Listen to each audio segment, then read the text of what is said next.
Bienvenue à l'émission Crois-tu? Notre invité s'est posé la question que la plupart d'entre nous se posent, notre raison d'être, le pourquoi nous existons, le pourquoi de la vie. Alors, j'ai le plaisir d'accueillir aujourd'hui M. Daniel Marcoux. Daniel, bienvenue à l'émission Crois-tu?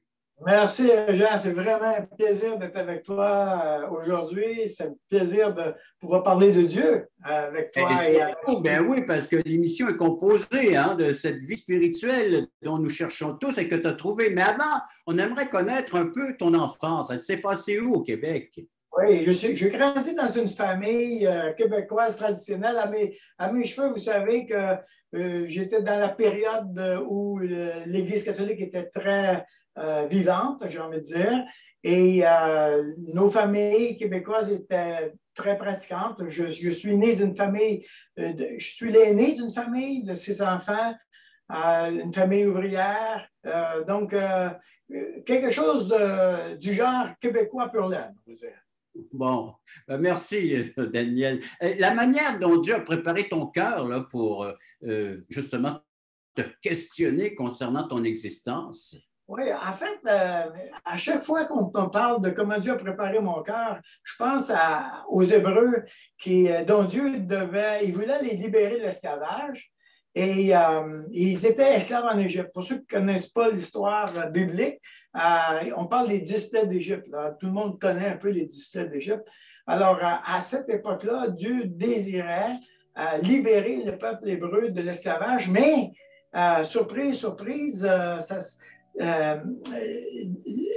Moïse avait été envoyé par Dieu pour les libérer, mais eux autres, tout à coup, ils commençaient à dire, écoute, ta manière de faire, là, on ne veut pas l'avoir. Et ils ont commencé à questionner la manière. Et puis, c'était un peu mon dilemme, c'est-à-dire que je voulais m'approcher de Dieu, mais tout à coup, je découvrais que la manière dont Dieu voulait le faire était vraiment différente de celle que j'avais anticipée qu'on pourrait faire. Alors, pour mettre les choses ensemble, j'ai grandi dans la religion, j'étais très pratiquant, très engagé. J'étais le bras droit du Christ, en fait. Ah oui.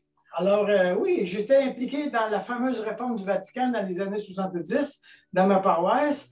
À cette époque, on avait placé le prêtre face à l'Assemblée, on avait changé la liturgie. J'étais impliqué dans la fameuse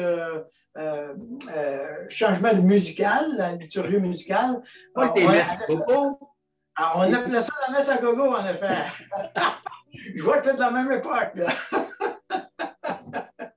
Alors, elle est tellement engagée, je me souviens d'avoir... on m'avait dit, Daniel, si tu fais 9 premiers vendredis saints, vendredi du mois, tu vas avoir une indulgence plénière. Alors, moi, mon ami, je me suis engagé. Le premier vendredi du mois, j'étais à l'église, etc.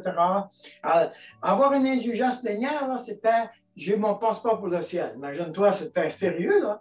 Donc, mais après les 9 messes, après les 9 vendredis, je n'étais pas sûr de mon affaire.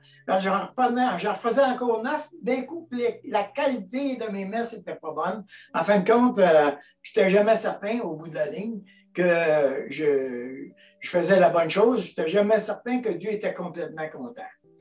Alors, mais au bout pour dire le vrai, c'était pas vraiment la religion qui était mon problème. C'était pas ça qui était la problématique de fond. Mon questionnement était davantage au niveau de ma raison d'être. Et ça commençait avec mon nouvel emploi et avec mes fiançailles. Je venais de terminer mes études en mécanique et la compagnie minière m'avait embauché comme mécanicien. Et ça, ça voulait dire pour un gars comme moi d'asbestos, quand la compagnie t'engage, c'est la sécurité pour la vie. C'est sûr que si tu es engagé avec eux autres, imagine-toi, nous étions 17 membres de la même famille qui travaillaient pour cette compagnie-là. Alors, pas de problème, ma vie est engagée. Mais là, je me disais, attends une minute, ça c'est bon, mais là, je viens de me fiancer, je me fiance, je vais me marier, je vais construire une maison. Je pouvais anticiper l'avenir, je vais avoir une famille, tout ça. Mais là, ma question, c'est, est-ce que c'est ça ma raison de vivre? Est-ce que c'est ça ma raison d'être? Ça, c'était ma grande bataille. Et je me disais, c'est légitime d'avoir une maison, c'est légitime d'avoir une famille, etc. Il n'y avait pas de problème là. Mais est-ce que moi, je vais dire à ma retraite, à 70, à 80 ans, comme je suis rendu, est-ce que je vais dire j'ai réussi ma vie? Ben, on verra ça après la pause si tu as réussi la vie, parce qu'on va voir la suite de ton histoire, mon cher Daniel. Mais imagine dans nos années, là, les années 70, là, un choix de carrière, là, puis un mariage, c'était à vie, ça. C'était hein, en effet, on ne changeait pas d'emploi, c'était la vie. Aujourd'hui, on change 4-5 fois. Voilà, c'était fait pour 40 ans et plus, là, ces choix-là. Voilà. Mais, genre, on va revenir sur ce qui te hantait, entre autres, ta raison d'être, le pourquoi de ta vie après la pause.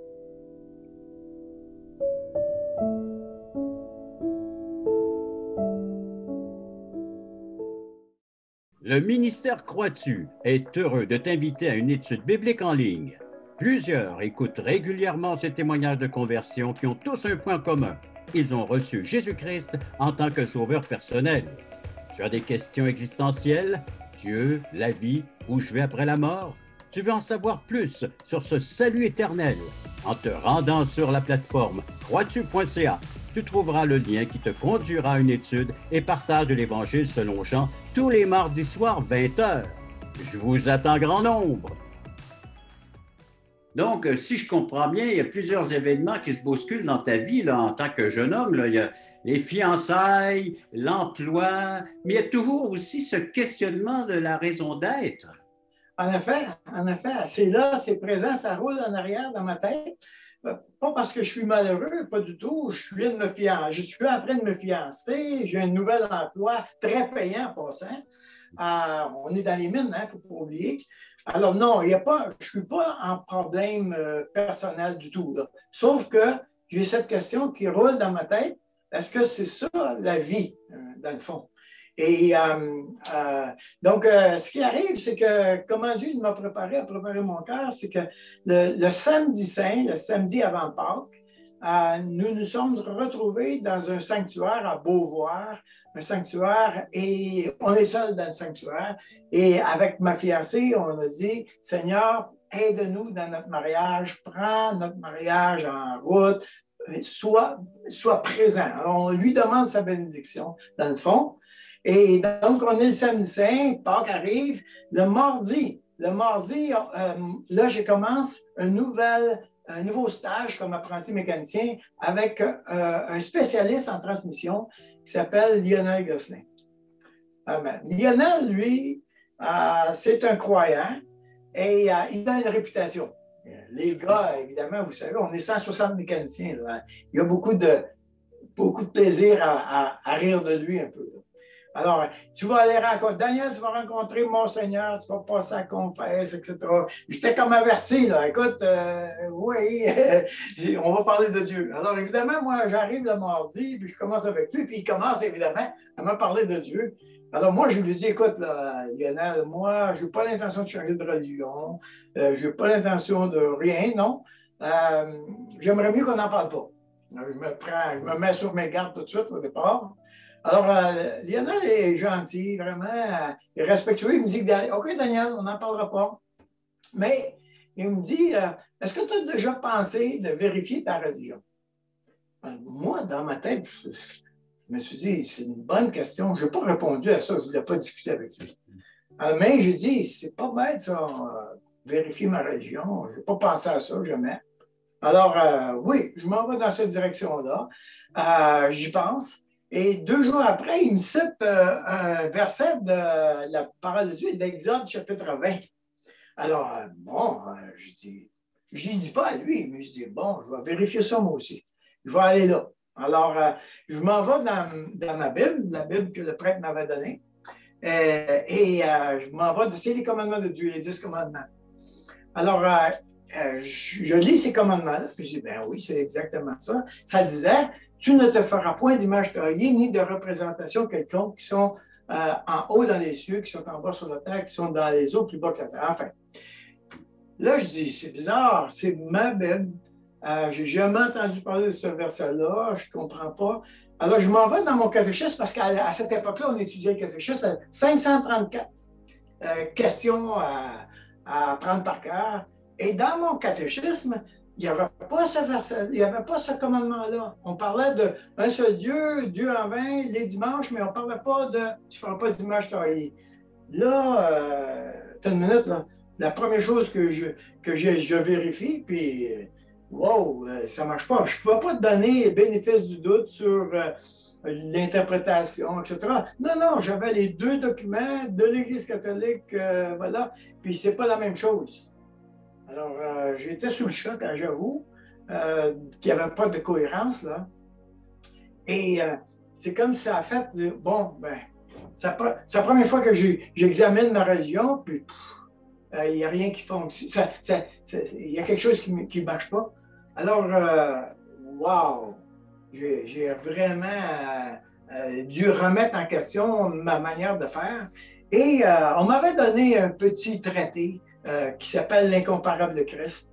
Et il y avait quelques phrases du genre « Nouveau-né, il fit trembler un roi. Enfant, il embarrassa les docteurs de la loi. En mur, il commanda aux forces de la nature, marcha sur les vagues comme sur la terre ferme. Il guérit les malades sans médicaments. Il ne fit jamais payer ses services. » Alors, il continue comme ça. Et là, je dis, hey, ça, c'est lui que je veux suivre. C'est lui que je veux suivre. Alors, ce soir-là, imaginez, 2 jours après avoir rencontré Lionel, je me souviens très bien, le jeudi soir, je dis, OK, je choisis Jésus. Je choisis de suivre Jésus. Je suis plus une religion, là, je suis Jésus. Et évidemment, ça clarifiait ma raison d'être, dans le fond. Parce que là, tout à coup, c'était clair par où je devais aller pour moi. Et je savais que ce Jésus-là, il était solide, comme on dit. Vraiment solide. Alors, ça m'a invité à faire des pas, vraiment, pour lui. Et tout à coup, j'ai commencé à connecter, non seulement avec ma raison d'être, mais avec la résolution d'un problème que j'avais, c'est-à-dire ne jamais être certain que j'en avais fait assez pour m'assurer d'être en présence de Dieu. Tout à coup, je lis dans ma parole à Dieu, dans la Bible, dans ma Bible, je vous écris ces choses afin que vous sachiez que vous avez la vie éternelle. Attends une minute, là. C'est la première fois que j'entendais parler, mais on me disait, un jour, tu auras peut-être la vie éternelle, ou vous aurez, si tu as fait une bonne vie, mais là, c'est pas ça que c'est écrit. C'est écrit, vous avez la vie éternelle. Wow! Ça a été un choc. Je résolvais 2 grands problèmes en même temps dans ma vie. À la fois ma raison d'être et à la fois l'assurance de mon salut. Ben, mon cher Daniel, la suite viendra après cette pause. On va voir comment est-ce que ces 2 questions ont été résolues. Alors, tu vas nous en donner un peu plus de détails après la pause. Merci.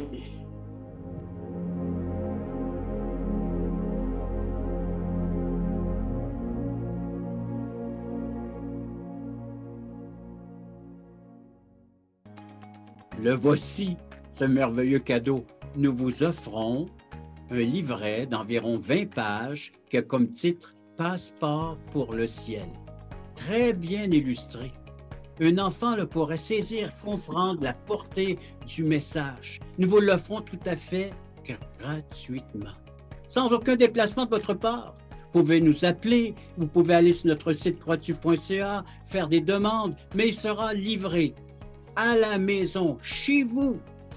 Alors donc, juste en faire la demande, et il sera livré gratuitement à la grandeur du Québec, grandeur du Canada, à tous ceux qui voudront le recevoir, qui va vous expliquer comment avoir un passeport pour entrer au ciel, et cela pour l'éternité.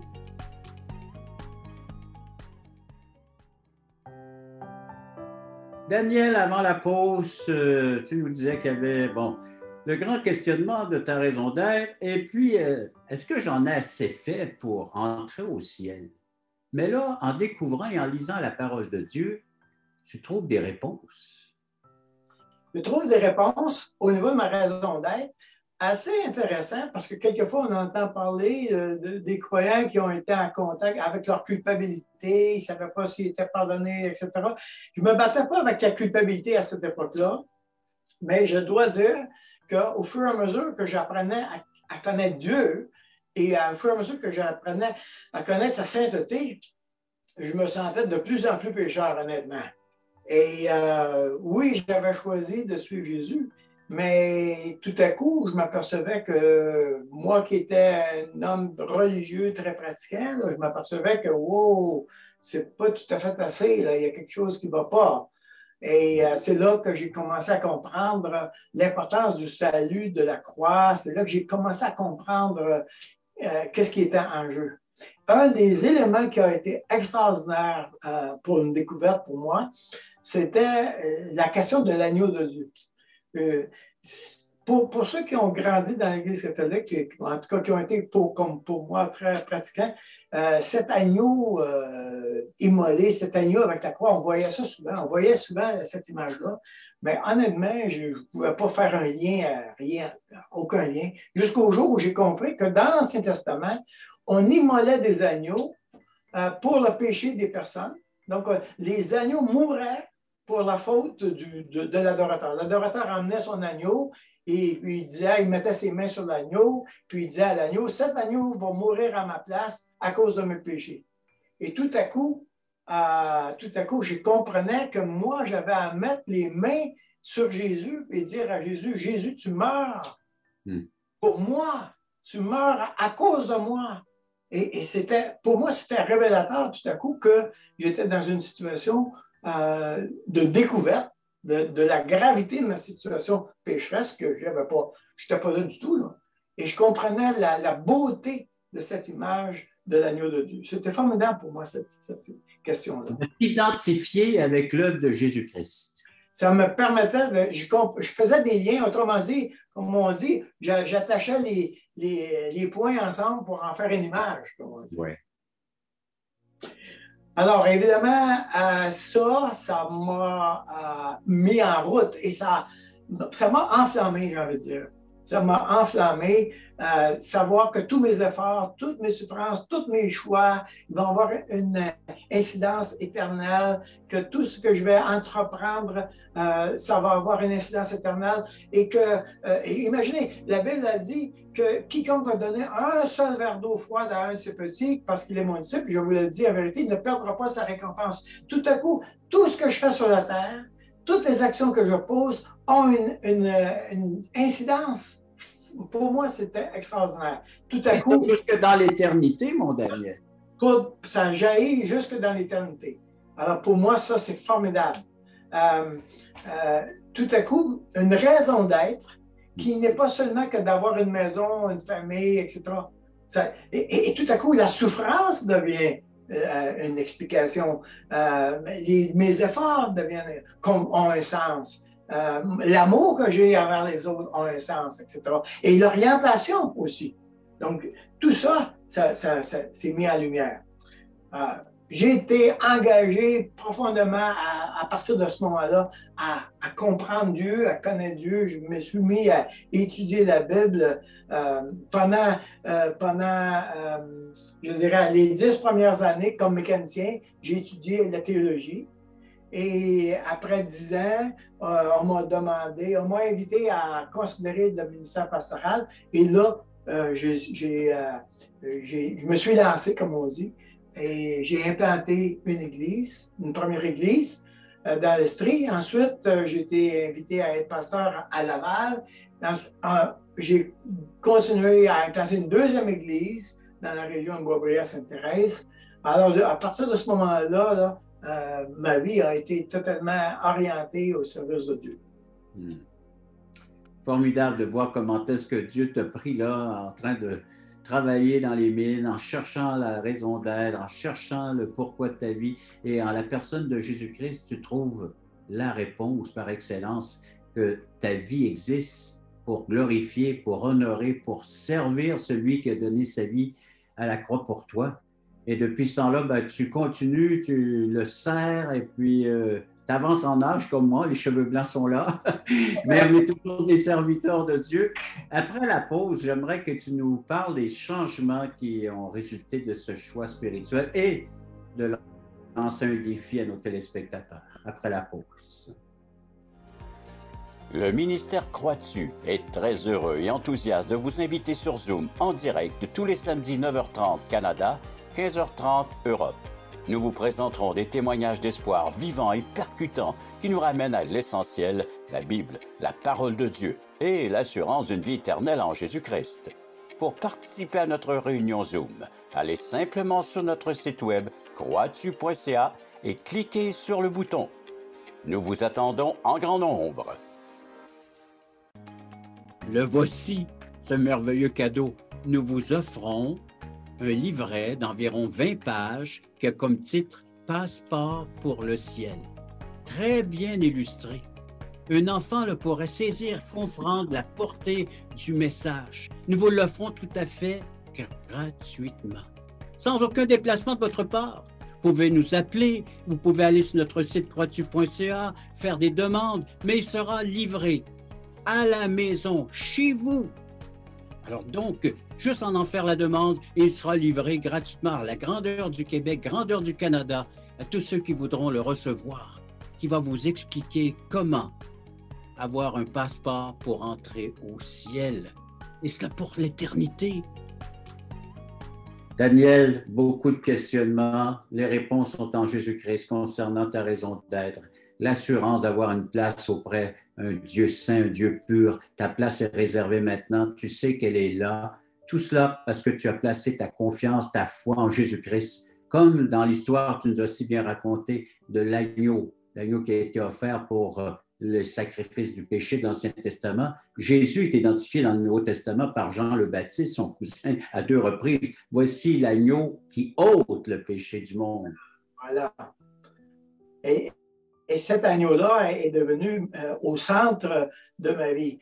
Tout à coup, je connectais avec l'ampleur de mon péché. Moi qui étais un catholique très pratiquant, très engagé dans ma foi, jamais dans ma vie, je me voyais comme un grand pécheur grave. Je trouvais que je n'étais pas sûr de mon salut. Là. Si tu m'avais posé la question, si tu devais mourir ce soir, est-ce que tu irais au ciel? Je t'aurais répondu, je l'espère. C'est ça que j'aurais répondu. Mais je ne voyais pas ça comme une situation extrêmement grave. Au fur et à mesure que j'ai commencé à lire la parole de Dieu, tout à coup, et particulièrement à la compréhension de l'agneau de Dieu, là, j'ai vu l'ampleur de ma situation pécheresse, l'ampleur de mon péché. J'étais en présence de la sainteté de Dieu, là. Alors, tout à coup, le ciel était tout devenu inaccessible. Et c'est seulement par l'agneau de Dieu, par l'œuvre de Jésus, que tout à coup, Dieu me disait, je suis le chemin, c'est moi le chemin, Jésus, prends-le. Et à ce moment-là, je me suis retrouvé à genoux devant la croix de Jésus, évidemment, et je lui ai demandé, prends-moi, Seigneur, prends-moi. Un peu comme le fameux larron sur la croix, n'est-ce pas, qui dit à Jésus, pense à moi là, quand tu vas être dans ton ciel. Alors moi aussi, je me suis tourné vers cette situation, vers ce Jésus, puis je lui ai demandé de me pardonner. J'ai pu fonctionner à partir de ce moment-là avec l'assurance que je serais en présence de Dieu un jour, non pas parce que j'étais vraiment bon, au contraire, mais parce que Jésus avait réellement accompli ce qui était nécessaire pour moi dans la vie. Une pure grâce. La grâce, c'est ce qu'on ne mérite pas. Il t'accorde un accès au ciel, une entrée au ciel, puis il ne te donne pas la punition du péché, la condamnation éternelle. Donc, c'est une grâce que tu as reçue. Une grâce totale, gratuite, totalement gratuite, inattendue d'ailleurs. Vraiment. J'ai compris un peu mieux à un moment donné comment Dieu nous poursuivait. Il nous désire, il nous invite, venez à moi, venez à moi. Et tout à coup, j'ai compris l'intensité de Dieu de vouloir nous avoir. Et cette rencontre avec Dieu est venue bouleverser ton existence, ta vie et même ton éternité. Ça a tout changé. Tout changé. Et je pense à mon mariage. Vous savez, je venais de me fiancer, moi, là. Oui. Donc, je devoir me marier dans trois mois. Et ma fiancée ne comprend rien de ce que je suis en train de parler, moi, là. Et misère. Tout à coup, je deviens Jesus freak, là, comme on dit. Elle ne comprenait rien, là. Et après 2 semaines, là, elle dit, là, ça va faire, là. Ton affaire de Dieu, moi, je ne peux pas aller plus loin. Et elle m'a remis tous les cadeaux, elle m'a remis ma bague de fiançailles, elle a dit, là, c'est fini. Et puis là, j'ai dit, moi, moi, je me suis dit, oh, peut-être que Dieu est en train de me protéger, peut-être que ce n'est pas la bonne femme. Donc, je n'ai pas répondu à rien à ce moment-là. Et pendant la nuit, j'ai dit à Dieu, bon, qu'est-ce que je fais? Finalement, j'ai dit, je choisis Dieu, je ne choisis pas ma femme, je l'aime, elle aime ma fiancée, mais je choisis Dieu en premier. Et pendant la nuit, Marie a fait la même chose. Tout à coup, Dieu l'a visitée. Elle avait gardé un seul cadeau que je lui avais donné, c'était une Bible, puis elle a tombé sur le verset, un verset dans la parole de Dieu qui lui mentionnait le désir de Dieu de l'avoir avec elle. Et elle a donné là sa vie 2 semaines après à Dieu. Elle m'a appelé à 7 heures le matin. Elle disait, Daniel, sais-tu qu'est-ce qui est arrivé? Moi, je ne sais plus qu'est-ce qui m'arrive. Tout à coup, on se retrouve toutes les deux en présence de Dieu. Merci Seigneur pour ça. Vraiment. Pour bénir ton union, ton mariage, et puis d'avoir des enfants. Et donc, c'est le message certainement que tu nous laisses à nous tous qui sommes à l'écoute de ton témoignage, c'est que Jésus-Christ nous donne la vraie raison d'être et la vraie certitude d'avoir une place auprès du Dieu saint pour l'éternité. C'est en son œuvre et en sa personne, et à nous de l'accepter par la foi. Daniel, je te remercie beaucoup de ta participation. Moi, j'invite les gens à aller à Croix-Tu, une plateforme, à croixtu.ca. Ils peuvent entendre à nouveau ton témoignage et d'autres témoignages de vie, comme celui que vous entendez présentement. À 9h30, donc, vous allez sur notre Zoom à croixtu.ca. Le mardi soir, il y a des études bibliques, des rencontres de partage de la parole de Dieu. Il y a des services tout à fait gratuits. Tantôt, Daniel nous parlait du passeport pour le ciel. On vous l'offre. C'est une littérature gratuite et c'est le passeport pour le ciel qui va vous emmener à lire et à comprendre et à saisir davantage pourquoi Jésus-Christ est venu sur la terre sauver le pécheur et comment il peut être sauvé. Et si vous êtes un pécheur qui écoutez cette émission, le seul moyen d'être lavé, purifié de vos péchés, c'est par le sacrifice de Jésus. Alors c'est là qu'on vous conduit à travers les émissions, les témoignages et notre site croixtu.ca. Daniel, merci de ta participation et merci encore à vous tous d'avoir été à l'écoute de cette autre émission, Croix-tu.